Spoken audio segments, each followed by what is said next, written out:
Ito na ang pinakamagandang Marvel movie since Wakanda Forever. Susundan natin dito si Yelena na nagtatrabaho bilang isang assassin sa isang makapangyarihang tao. Isang araw, dito nga siya nito ipapadala sa isang misyon kung saan dito nga niya makakalaban at makikilala yung mga tao na karamihan ay mga katulad din niya maliban kay Bob na parang simpleng tao lang din naman. Eventually, dito nga nila marirealize na meron nga silang pagkakaparehas kaya naman dito nga sila magtutulungan para makaalis nga sa lugar na to. Yun nga lang, sa pagtakas nila, dito nga makukuha ng mga kalaban si Bob kaya naman dito nga sila magtutulungan para mahanap at maligtas siya na hindi nga magiging madali dahil bukod sa hindi pa nga sila sobrang magkakakilala, wala ding halos makapangyarihan sa kanila na kakayaning lumaban doon sa malakas nilang makakalaban. Title ng movie, Thunderbolts. Kung matutuloy nila yung ginawa nila dito, then Marvel is officially back, baby! Yung dull and gray Marvel look is gone! So this is Christmas! By the way, meron pala tong post-credit scene na talagang aabangan ito kasi sobrang fantastic. Huwag nyo lang babasahin yung scoring list sa may credits ha, kasi spoiler agad eh. Kung nagustuhan nyo yung Civil War and Guardians of the Galaxy, then paniguradong magugustuhan nyo rin to. Nakuha nito yung mga magagandang labanan doon sa may Civil War, tapos yung effective na humor ng Guardians of the Galaxy nga. May pagkaseryoso tong movie na to pero may mga times din namang talagang natawa din ako kasi this time, hindi na nila pinipilit yung joke nila ng paulit-ulit eh. Taika Waititi.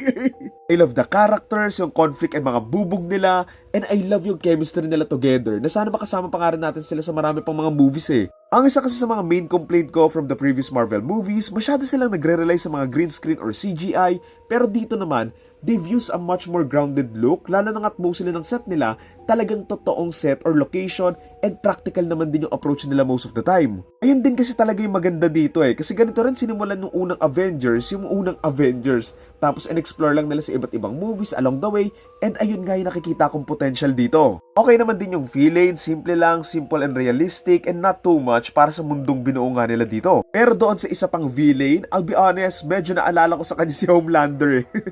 Lalo na nga yung sinabi niyang bakit siya susunod sa isang tao kung isa siyang god ganon. Nakakatakot kaya yun ang mindset para sa isang kalaban, lalo na kung may kapangyarihan pa. Kaya itong main na kalaban na to, sobrang nakakatakot yung labanan niya with the Thunderbolts na talagang tinupi niya silang lahat sa walo eh. Siguro personal favorites ko sa kanila, si Red Guardian kasi nakakatawa din talaga siya, tsaka syempre si John Walker na siya yung feeling kong isa sa magiging important character ng Marvel sa may future eh. Gusto ko yung bubog niya, yung internal conflict niya and everything na para siyang si Wolverine na magandang i-dissect or explore pa yung character niya. I also love Yelena as the lead of the Thunderbolts and to be honest, I didn't expect much from her lalo na nga doon sa may Black Widow kasi nung napanood ko yun, na-distract ako sa pangit ng kwento eh.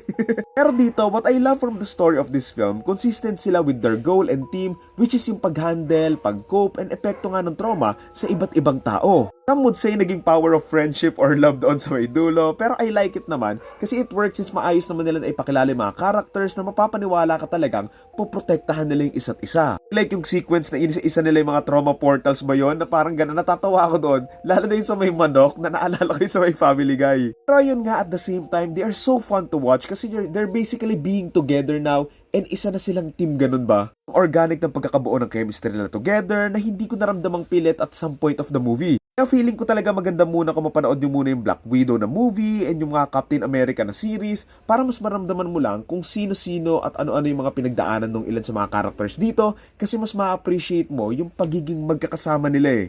Same talaga with Guardians of the Galaxy, sana ma-maintain pa nila yung relationship ng mga characters na to and also, mas mapalawak pa nga nila yung mundong sinimulan nga nila dito. Kasi ngayon, okay pa naman yung ganitong story kasi introduction pa lang naman and since tapos na tayo doon, dito natin makikita kung magaling ba talaga yung mga writers nila na kung kaya ba nilang ma-explore itong mga characters na to, so yun talaga yung aabangan natin. Lastly, sana ikip nila yung name nila na Thunderbolts na parang Guardians of the Galaxy kasi kung gagawin nilang New Avengers, parang hindi masyadong nakakatuwa.